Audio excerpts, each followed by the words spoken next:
brought to you by How to get points. Just use MTN to make calls, send SMS, load airtime, buy bundles, or pay for MTN subscription services. Everywhere you go, MTN.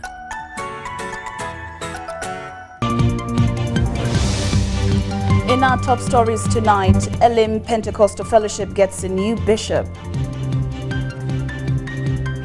Janet Museveni appreciates the UN family for supporting education. UPDF offers medical services to Boga Bulasi in DR Congo. And City Oilers blemished at the start of the search for 8th Basketball League. Was brought to you by Everywhere you go, MTN. Brought to you by We're here to build because at the end of the day, we're truly Ugandan. Good evening once again and welcome to the first edition of UBC News Tonight. I'm Lauryn Kazimoto and Muhammad Mugalu on sign language interpretation. We start off with our first headlining story this evening.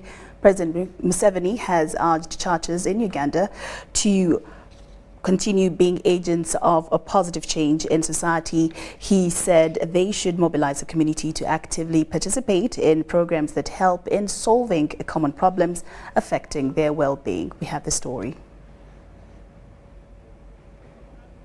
Museveni, who was represented by the Prime Minister Robina Nabanja, was presiding over the consecration and enthronement of the Bishop-elect Julius Peter Eyit as the new bishop for Northern Uganda, Elim Pentecostal Evangelistic Fellowship of Uganda. The consecration and enthronement was conducted by the General Overseer, Elim Pentecostal Evangelistic Fellowship of Uganda, Bishop Dr. Frederick Maka. The function took place at the Mayor's Gardens in Lira City. I will summon the Council of Elders at regular period as may be required time to time by those bodies. So help me God. Amen. Amen. Museveni commended the church for reaching out to the people beyond the pulpit to enhance their participation in community development. Direct employment has been created through church-founded projects. I wish to recognize the role of the church in shaping the morals of our society. Religious institutions have supplemented government efforts in raising people's living standards by providing literacy and skills through religious-founded schools, vocational institutions, universities, and promotion of good health through church-funded hospitals and clinics. Direct employment has been created through church projects.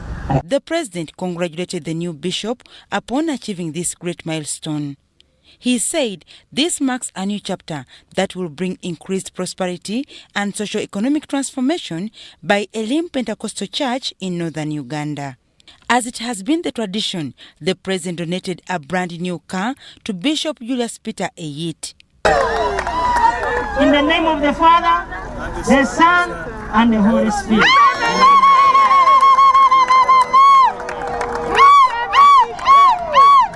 Thank you. I think you can sit in the car now. Yes,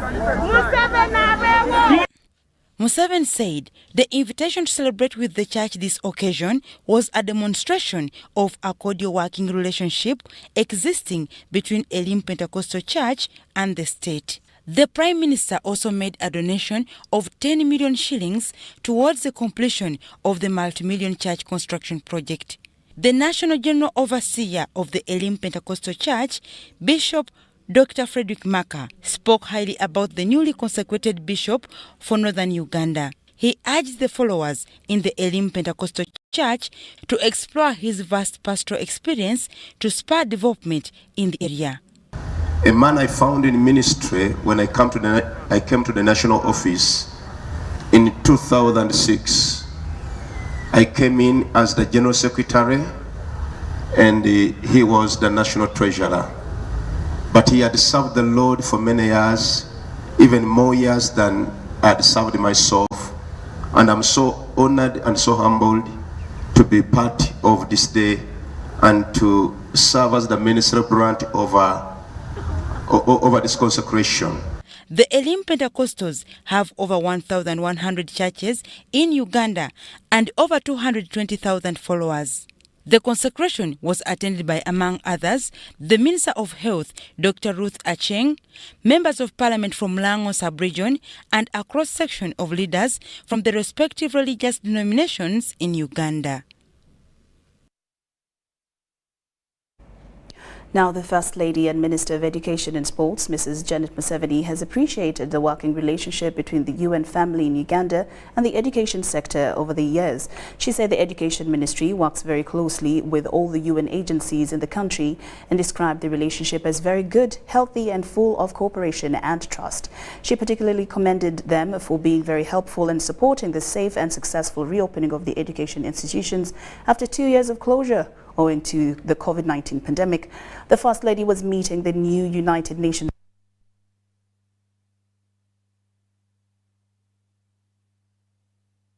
in Nakasero. Janet Museveni also acknowledged the support of UNICEF and UNFPA towards the national campaign to curb child marriages and teenage pregnancies in the country. She requested the UN agencies to consider supporting the women leaders from religious groups who have joined this campaign to mobilize the grassroots. She also requested the UN resident coordinator to explore the possibilities of mobilizing the UN women to support the Office of the First Lady to revive the programs to be used to guide the youth. Susan Ngogi Namondo, who assumed duty in July 2021 replacing Mrs. Rosa Malango as a UN resident coordinator, said the UN family values the relationship between the UN and Uganda. Namondo praised the education development partners as the most active group and a resource that can be nurtured to ensure that they rally around the priorities in the sector. She said that though fiscal spaces are tightening everywhere, the UN family is willing to continue supporting the education system. High Education Minister Dr. Chrysostom Muyingo emphasized the need for more investment in the education sector, especially in expanding infrastructure, so as to accommodate the overwhelming numbers of learners who have turned up when schools reopened. Primary Education Minister Dr. Joyce Kaduchu pointed out that the education sector is undergoing recovery and has a lot of reforms, many infrastructures, and of course has to work on the mindsets of both the teachers and the students, and therefore requires more support from the UN agencies and other partners. Also, the Sports Minister Dennis Obua requested the UN agencies and others to consider integration of sports in some of the ongoing programs and activities.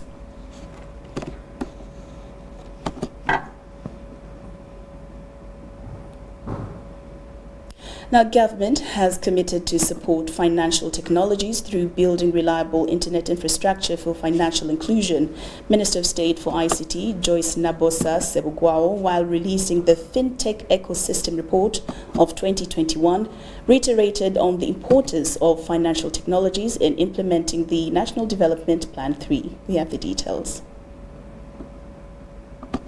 Government of Uganda prioritized technology advancement as a fundamental pillar to implement the National Development Plan 3, and the need for reliable internet infrastructure has been upheld.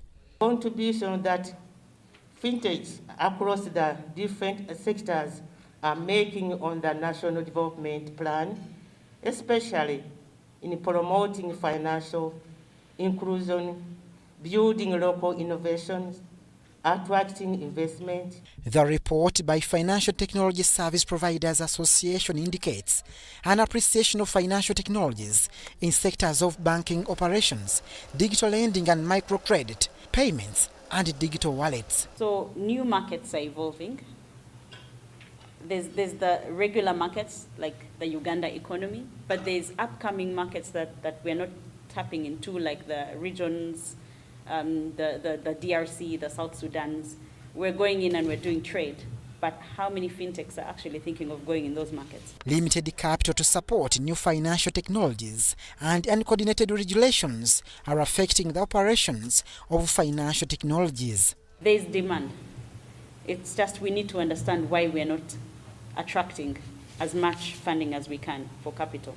Central Bank believes financial technological evolution has transformed service delivery, enriching customer expectations. Establish a dedicated fintech office in the National Payment System Department to champion this cause, and we will continue to play our roles variously, and of course, including the following: promoting infrastructure development and interoperability, including a national switch to support affordable retail payments, advocating with government and MNOs the increased broadband, internet, and telephone coverage, especially in rural areas. Government intends to leverage on the Financial Payment System Act of 2020 to oversee the smart operations of these financial technologies to ensure public trust. Abdul Nasir Lubwama for UBC. Napak district leaders have ordered for the arrest of 11 people, including the chairperson of Nabual village, of inciting violence among the residents in the sub-county. Napak district leaders and security operatives disclosed that the conflict was based on political differences. We have more. Together with these people there. So because of this kind of situation, so they have decided to rob this kind of houses. You are seeing all the doors have been broken down completely. In Kalamoja sub-region, clans settle in known areas with Baroka in Napak district and the Pians in Nabilatuk and Nakapilipilit districts among others. Being the green belt and the food basket for Kalamoja sub-region, Nabora sub-county in Napak district is a highly sought area for both settlement, agriculture and livestock rearing, an issue that often sparks off violence. A recent conflict here led to looting of property and fleeing of perpetrators. That the adequate criminals came and killed somebody just besides where we are seated and killed that person. Now, you know, this community is, it has both the Pian and the Bokora. So the Pian thought it is the Bokora who have killed that person because nobody knew it at night. And so this is what caused anxiety to the people. And many of them from the other side started to run away to Pian.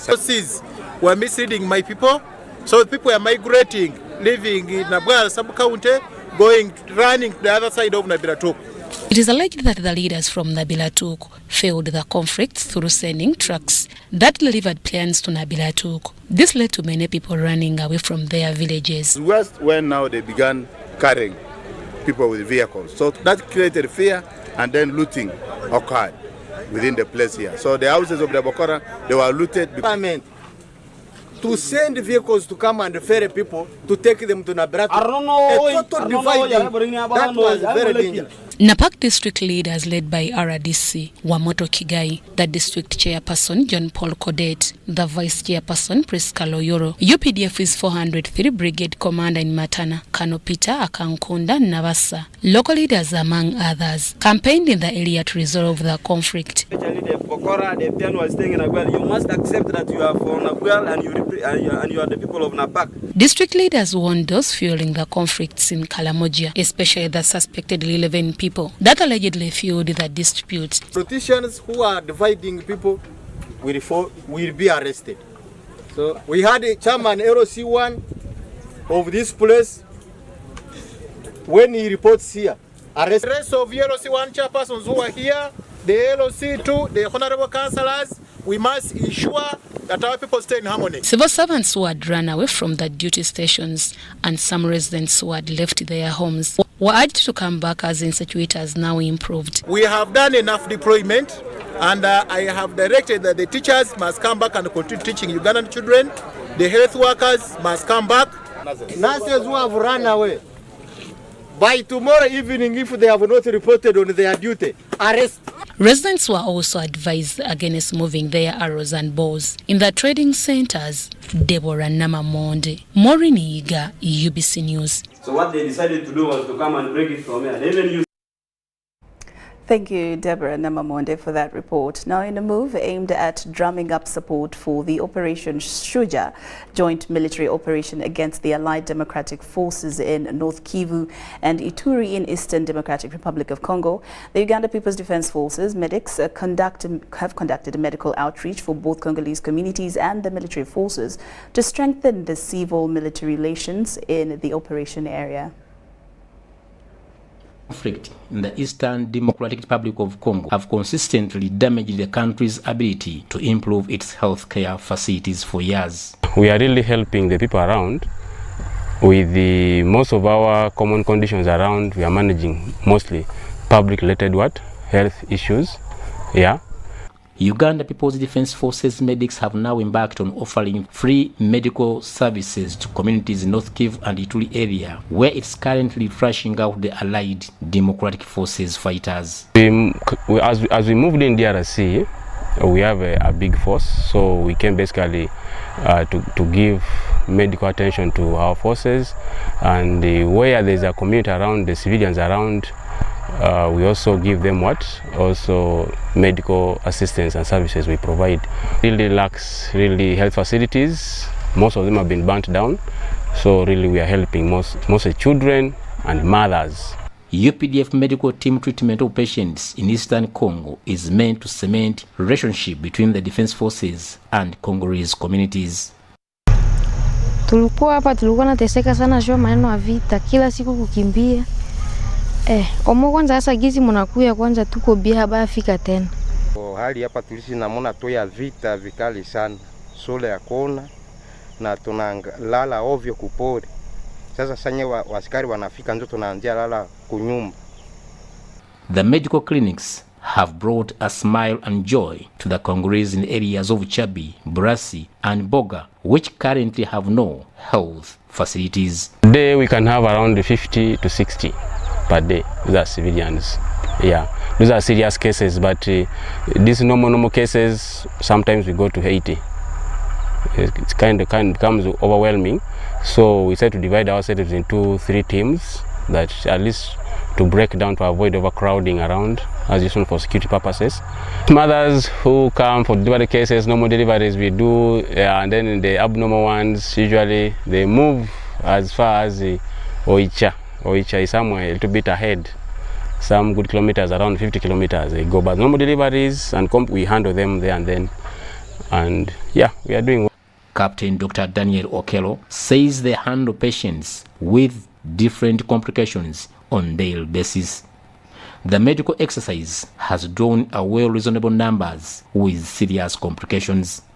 He expressed his profound gratitude to the high turn-up of patients, saying that it is a special moment to see the military off the battleground and offering medical services to Congolese.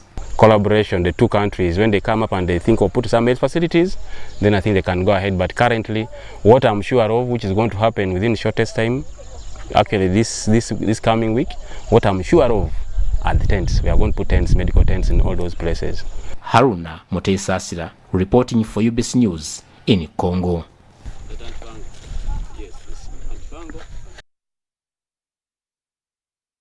The Acholi sub-regional leaders pledged total support for the second round of mass vaccination of COVID-19, and this comes after a low turn-up for the second round of mass vaccination exercise of COVID-19 at Kahunda Ground in Gulu City. We have the details. Leaders in Acholi sub-region attributed to the over-postponement of the program from the official in the Ministry of Education. Gulu resident City Commissioner Denis Odongpiny blames the communication gaps between Ministry of Health officials and the COVID-19 task force. Health also kept on postponing because we had already gone and told the public that vaccination would start on the 19th of last month. And people kept on coming to health centers to be vaccinated, although we told it was postponed. Godfrey Otim, Major Pesla Road Division in Gulu City, pledged to engage the local leaders and COVID-19 task force at grassroots for aggressively mobilizing local population for the success of the program. You wait at the end of the exercise, you will see our good performance. We shall join hands and do great mobilization for this vaccine. Minister of State of General Duties Anifa Kawoya called upon all leaders to come up and fight the myths and propaganda that have been circulating on social media, sabotaging the vaccination program from Acholi region. The epidemic caused us economic setbacks, social setbacks, the whole social infrastructure. Our schools were closed for almost 2 years. Our economy was completely down. We have just reopened it as a country. That's why we are coming out to ensure that everybody supposed to be vaccinated gets vaccinated. Whereas government is expecting to vaccinate 22 million Ugandans in the second round of the COVID-19 vaccination, Stephen Olanya, LC1, Green Valley Village, Gulu City, blames the low turn-up on the poor performance in low government effort mobilization. But the problem now is the people are now saying Corona is no longer there. That is what the people are saying. Daniel Chabaize, the National Vaccination Commander, blamed the poor performance of the region to delayed payment of task force by the district officials. The leaders, why haven't the health workers received their money? This money was sent to the accounts of the districts. The poor-performing district in Acholi sub-region include Gulu District and Gulu City, where only 45% were vaccinated, and in Noya District 43% were vaccinated, while in Amoro District 40% got the jab.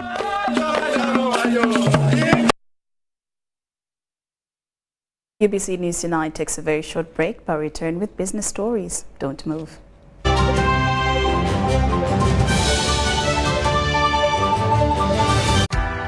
MBs are now bigger MBs only on MTN. When you load a daily band of 250 shillings, you no longer get 15 MBs, you get 30 MBs. For 500 shillings, you no longer get 40 MBs, you get 80 MBs. For 1,000 shillings, it's no longer 100 MBs, it's 180 MBs. Dial *150 *10 hash or use the My MTN app to load bigger daily bundles only on MTN. MTN is regulated by the Uganda Communications Commission. Where does it come from? That thing that makes us Ugandan. That thing that makes us different from everybody else. Where does it grow infinitely? Some say it's in our history, in our culture, and in our hearts, in our warm smiles and vast miles of coffee, dairy farmland, and amazing maize fields. It's in our inherent pursuit to always be better, to never stop growing and glowing. So you see, we are more than just a waving flag. We are a nation of sweat and skills, a nation of ideas and inventions.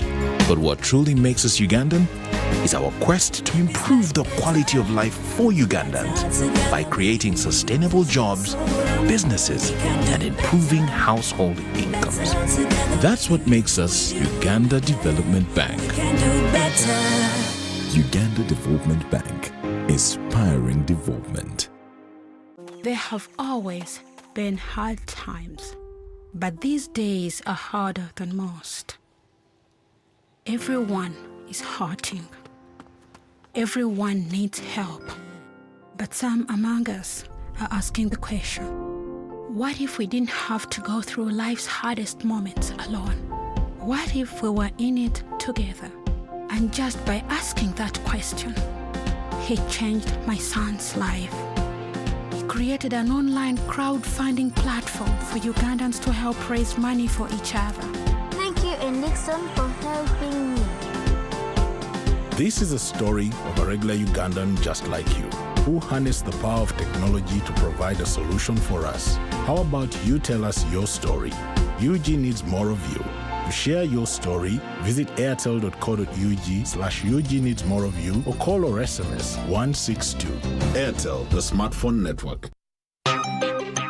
Are you a business owner, farmer, or any person in need of credit? Do you know that other than land, you can use movable properties such as motor vehicles, household items, farm produce, and many others? With Simple, your property is your opportunity. Simple is the security interest in movable property registry system. It is an online register hosted by URSB for registration of security interest on movable property. Log on to simple.ursb.go.ug or call our toll-free number 0800100006. Simple. Safer lending, easier borrowing. This message was brought to you by Uganda Registration Services Bureau.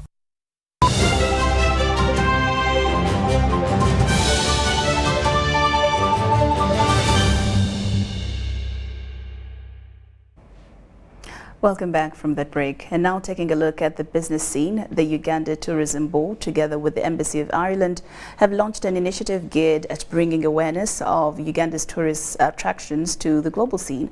The two monuments that have been illuminated green are the Uganda Independence Monument along Speak Road and Amahembe Gente in Igongo Cultural Center in Mbarara. Be able to green the Independent Monument for the first time ahead of this historic event. Uganda Independence Monument along Speak Road and the Mahembe Gate at Igongo Cultural Center in Mbarara have been identified as possible tourism sites in Uganda. This is an initiative geared at bringing awareness of Uganda's tourist attractions to the global scene. The purpose of this initiative is to support Uganda showcase her unique tourism attractions to the international community and strengthening collaborative ties with Ireland, as it is one of the key sources of market to Uganda's tourism products. We don't just have one thing to showcase. We have the wildlife, we have the landscape, we have the weather, we have the people, we have the food. So our comparative advantage is that we have everything that Africa has in this one country. And this is how we are selling the country. The Independence Monument talks more about Uganda's independence to the outside world, as Uganda will be celebrating 60 years of independence this year, 2022. We have been able to show the world some of the pearls that we have. We have been to the equator, we have been to the source of the Nile, we have been to different other monuments around the country, and today we are here. Ladies and gentlemen, today we are actually showcasing two things. Today we are showcasing the Independence Monument, which marks the independence of this country. It's very significant, especially for this year, because we are making 60 years. By greening this monument, we hope to showcase Uganda's proud independence and the value of all republics.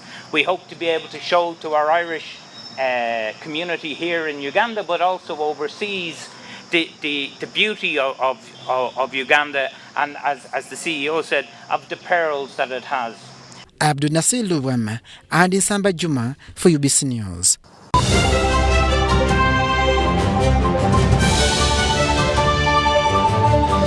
Need to send money to a loved one but you don't have enough on your phone? Have you run out of fuel but you don't have enough money? Do you want to pay for yaka or water but have insufficient funds?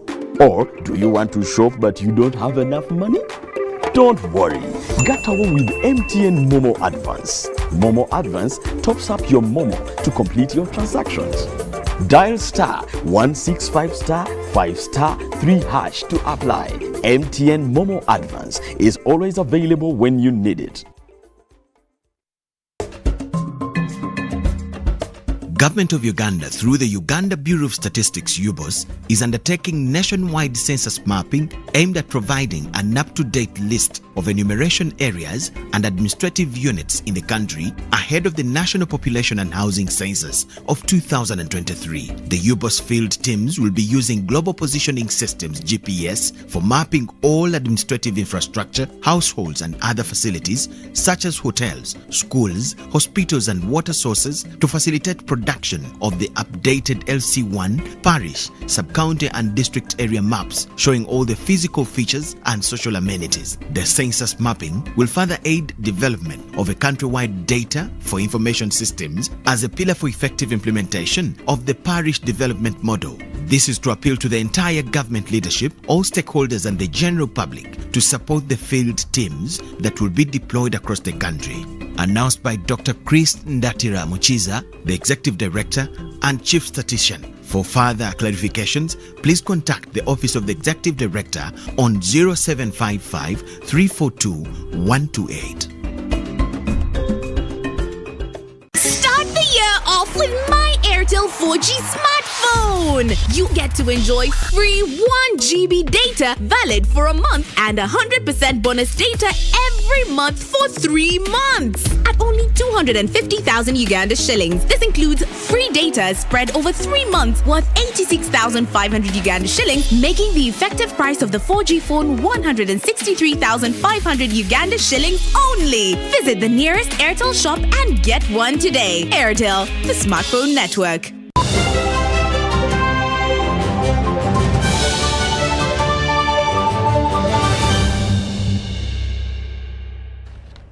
All right, now taking a look into the world of sports, the 2022 National Basketball League is underway with the opening game hosted at the MTN Arena Lugogo. In the women's game, Kampala International University Rangers beat Kampala Capital City Authority Leopards 69-63 in a very lively game. Rachel Odiambo top scored for Kampala International University Rangers with 17 points, with Hope Alesi managing 15 and Faldauchi Namuleme returning 10. In the men's clash, City Oilers' dreams of an 8th consecutive league title were held a blow by Namuongo Blazers that won 72-65. Amisi Saidi Kamelo led the way for Namuongo Blazers with 19 points, and Richard Ongom added 15 as Joseph Ikong dropped 14. In other games played thus far in the league, Kampala Capital City Panthers edged Victoria University 57-47, with Nabisunsa outclassed A1 Challenge. Action continues on Sunday with 5 games at the MTN Arena in Lugogo.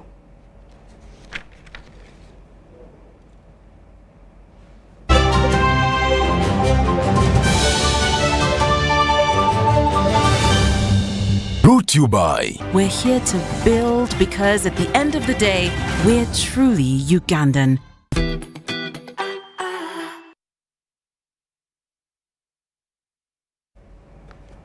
All right, well, UBC News Tonight comes to a close, but do join us for our second edition at 10 o'clock. We'll be bringing you much more stories. I'm Lauryn Kazimoto and Muhammad Mugalu in Sign Language Interpretation. We will see you at 10.